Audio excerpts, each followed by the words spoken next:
berjumpa lagi dengan kami di Nostalgia Pemilu episode 21. Kalau kemarin kita sudah membahas mengenai teknis pelaksanaan pemilu 1977, sekarang saatnya kita melihat hasil dari pemilunya. Siapa sih yang berhasil memenangkan pemilu 1977? Yuk kita cari tahu di Nostalgia Pemilu.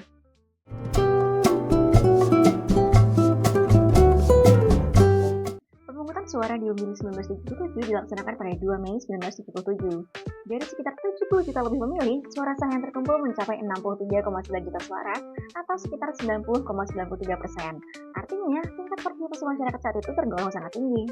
Untuk mekanisme penghitungan suara dan pembagian kursinya masih menggunakan sistem proporsional daerah pemilihan sama seperti pemilu 1971. Nah, dari hasil perolehan suara diketahui sebagai berikut.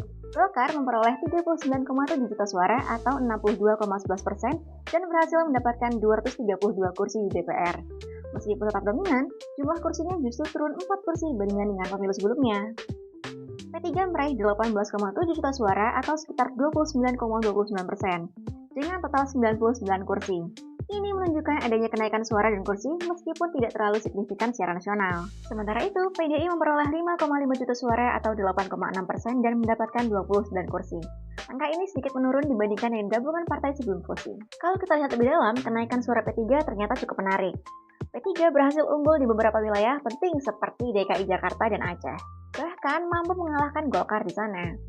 Kenaikan ini banyak terjadi di basis-basis pendukung ex-Masyumi, terutama karena dukungan tokoh-tokoh besar dari kelompok tersebut.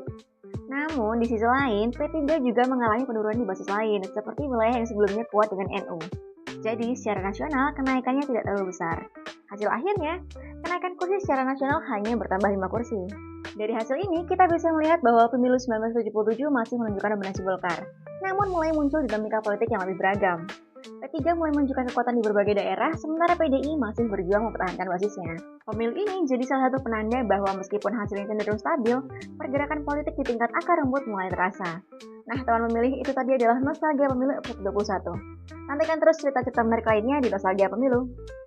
Sampai jumpa!